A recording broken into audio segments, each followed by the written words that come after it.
brokerage practices amid China's strong regulations on private tutoring. And this paper has been published on the International Journal of Educational Development, co-authored by me, the first one, and my supervisor, Dr. Nusa Kaobohaizi, and Qing Hanyu. I will present the findings today. So first, let me just introduce a little bit about the background. In China, after 30 years of high development, there is a uneven distributed education resources. To deal with this problem, the government formulated some policies like proximal admission, which means 就近入学, and you will be admitted to a nearby schools near the residentials. And however, because of the uneven distributed educational resources, and many parents want to get their children admitted to some oversubscribed schools, which is called 择校. And in order to maintain their competitiveness, some elite schools, in order to maintain their competitiveness, they will pre-admit some top students, which is called 插尖, which means pinching the head, get the overachievers admitted in advance. And along with this development, also there is a fast expansion of shadow education, private tutoring in China. Why? Because in order to be admitted into the top schools, you need to improve your academic performances. So a lot of parents use private tutoring to support their children's academic achievement. So in light of this, there is an emergency of shadow admission. So let me just introduce what is shadow admission. Shadow admission refers to the practices where Chinese public schools, because we focus on the public schools, and recruit students through private tutoring businesses.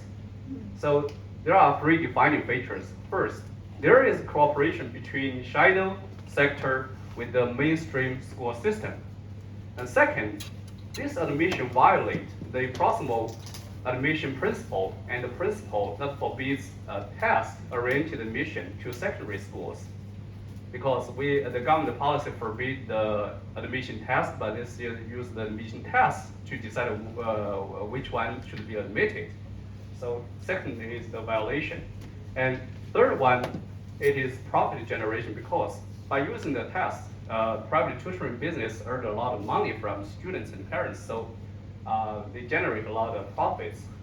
These are three defining features. Why we term this as shadow admission? Because private tutoring in academia is well known as shadow education, because there is cooperation with the shadow system. We define it as shadow admission. So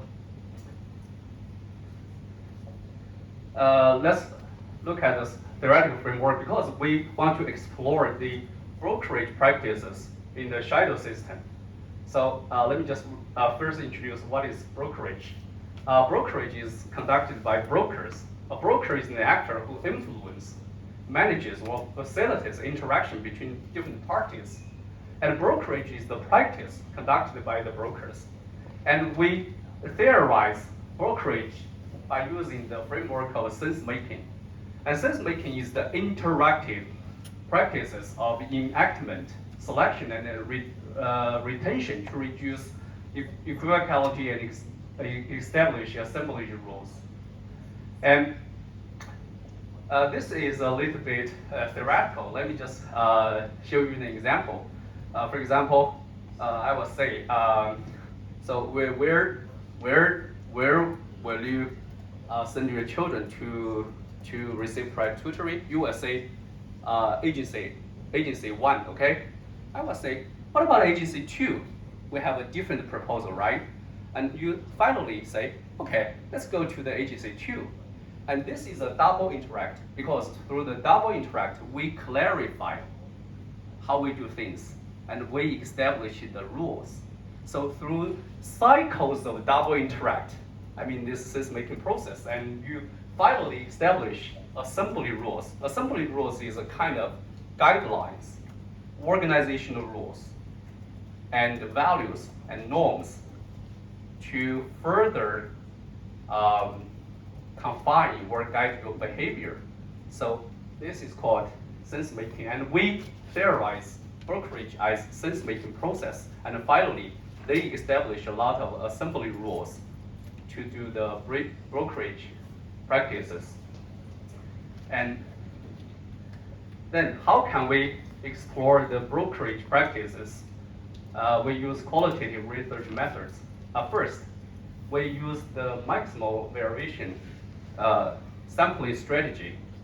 We sample different entrepreneurs of different gender, years of work, the business model, and the business scale to make the sampling more representative. And we use some, in mainland China, we use some networking strategies to gain the valuable accesses. And then we have a lot of means to collect data, like we do some formal interview, face-to-face interview, and field observations, and informal talks, and also combined with the company websites and flyers, a lot of materials.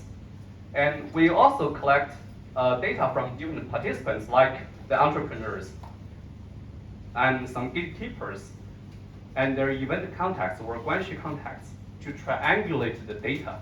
Because sometimes, entrepreneurs are a little bit cunning in my mind, so we do not always believe what they say, so we triangulate data from different people. And finally, we use an Weibo 12 format to analyze the data and to code. Because we have a theoretic framework, so we use the thematic coding to generate the themes. And finally, we have some findings. We find there are two kinds of brokerage. The first is the first-hand brokerage and second-hand brokerage. And also we found how they navigated the double reduction policy. So let me just first present the first-hand brokerage. Brokerage is an interactive process, and different parties establish a kind of social networks. Okay, so there are stages. The first stage is to get coupled on the matter of shared admission. Okay, and second is after a after a private tutoring business get coupled with the main school, and they will seek for cooperation. But before that, they need to enhance their social ties to get the final cooperation, okay? And they will use some strategies like using some recreational activities. They go to karaoke or massage, shops to do some recreation activities. In Chongqing, in China, play the mahjong is a very popular game. By playing the mahjong, they will enhance their ties. And some shadow education entrepreneurs will, will purposefully lose some money to some, people they want to cooperate. In this way, they will enhance their ties. And also they send some gifts. And sometimes they give money, and the money will be stuffed in an envelope, which in China means 红包, okay, to give the money to the targets. And after they enhance their ties and establish some, a basic trust, and they will cooperate, and they will arbitrage from the shared admissions by organizing some admission tests and also some preview tutorials, because the shared admission businesses will say, we have some, secret materials from the target schools. If you buy our tutorial and you will get admitted, this is a market strategy. And also, if parents cannot contact the schools directly, they will seek, support from the private tutoring businesses, and they pay the CESHK brokerage fee to the agencies, and they charge a lot of money from parents.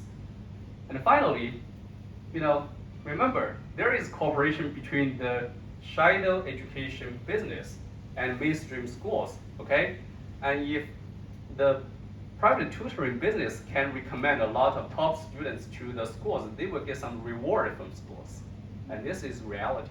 So in these 4 ways, they made a lot of money, okay? So this is called the first-hand brokerage. However, there is also second-hand brokerage. Why? Because if operators of private tutoring business cannot build a relationship with the schools directly, they will seek cooperation from the middlemen who have relationship with the school leaders. For example, I'm an operator of private tutoring business. I want to get my customer admitted into a top school, but I do not have that relationship with the school admission team. How can I do that? And then I will seek support from a middleman. This middleman might be some relatives of the school leaders or some people from work in the society. They have that special tie with the schools. So this is called second-hand brokerage. They usually organize some admission tests by using WeChat. WeChat is a popular Chinese online social media, and a lot of parents will join the WeChat group, and after that, they will dismiss the WeChat group instantly after the admission test, so that government cannot trace them down. So in this way, this is the second-hand brokerage. And finally, after the double reduction policy, shadow admission are going covert. Previously, they will organize those admission tests in their tutorial centers, okay? But after the implementation of the policy, they will organize admission tests in some remote areas. For example, in some hotels, or even in some factories. And they were organizing the admission tests through some temporary WeChat groups, as I reported. So this is what we found in the field. And these are the consequences of shadow admission. First, it generates corruption, right? Because there is cooperation between mainstream schools and the shadow sector. Previous literature also identified the thing. There is possible corruption. And second is the evolution of education, which means this kind of admission tests push students and parents take excessive efforts. They did a lot of practices to get their children to be admitted into the top schools. However, only a small portion of students will be admitted. So excessive efforts leading to minimal results. And third consequence is the inequality among students, parents, and schools. Suppose if you do not have relevant information, you cannot take the tests, okay? You cannot be admitted. So some students and parents are excluded from the shadow admission tests. And schools as well. The status quo is that some schools are elite schools. They have so many overachievers in their schools. And through shadow admission, they recruit even more top students. And then the student and resources are unevenly distributed among the schools. So the inequality schools among the schools. And last one, government are losing some credibility. Because since you formulate the policy, and still there is rampant shadow admission in the market, so who will trust the government? The government say, do not take admission tests, do not do excessive homework, but the reality is that if we want to get admitted, we need to do that.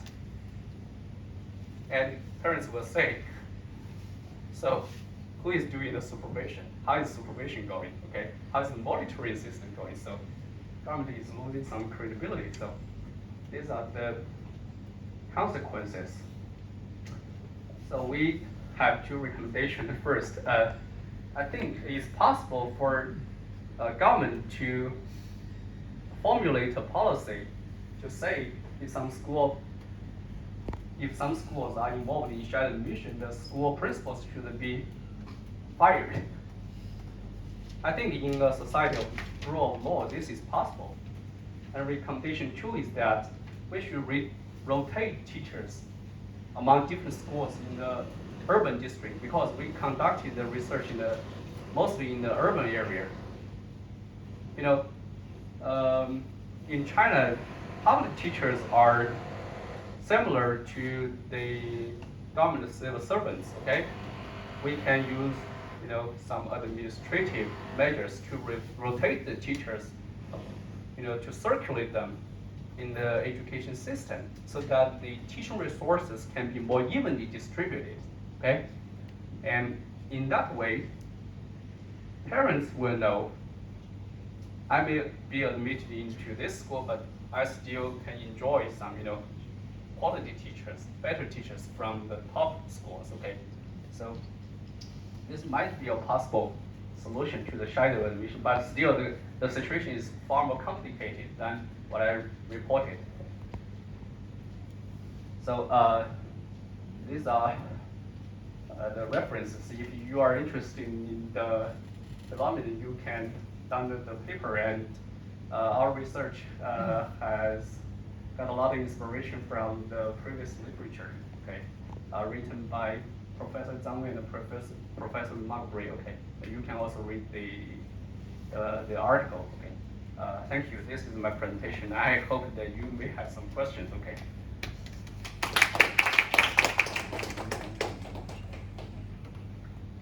Professor, do you? Okay. Give it to the floor first. Okay. Any question?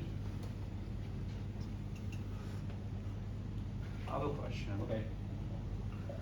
So you mentioned the shadow education. So for me, shadow sounds more of like covert.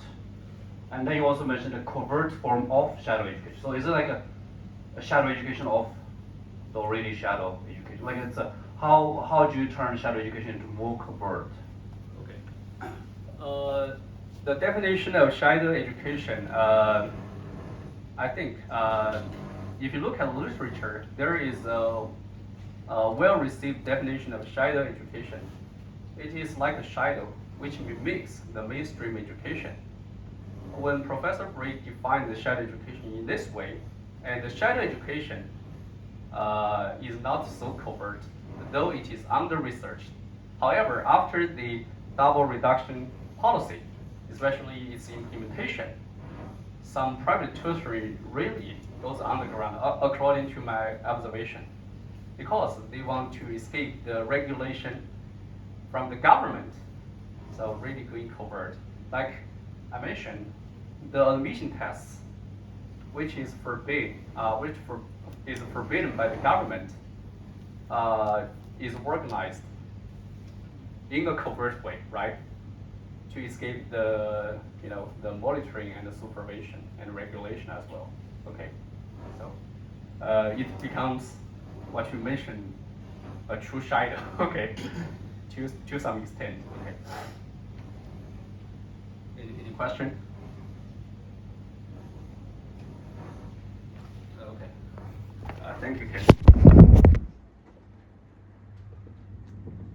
Now you mentioned the private tutoring is not it's not that legal in China. So how about the social legitimacy within China? How people perceive this problem? Do you think it's problematic, or they feel it's okay and they should do this, not only for the sake of the education?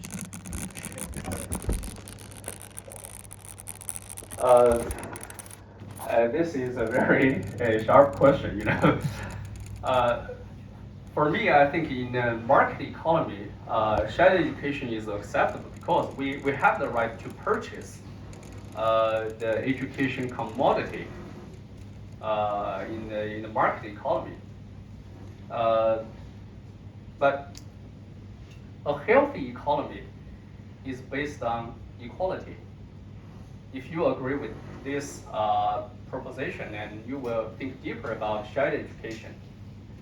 Okay, still a private tutoring, I cannot say all, but some private tutoring is legal in China, okay? But it has brought about many unintended consequences, like the shared admission, as I mentioned, okay? So I don't think that is a good thing to the society as a whole, okay? So this is my response, okay? So what do you say about like this primary school principal and teacher rotation? I know this. Okay. So yeah. So this means that you need a strong source of teacher, right? But like due to today's double reduction policy, there's less supply of less supply of teachers. So like how do you want to get enough teachers, like the source of teacher? So many educational research suggests that good teachers can be trained, okay? And a good way to train better teachers is to use more experienced teachers to train novice teachers. They cooperate and they continue mutual learning in a team. So if you can rotate the existing experienced teachers from elite schools, and they will cooperate with teachers from less elite schools or even in the remote areas, okay? In this way, teachers in those non-elite schools will grow.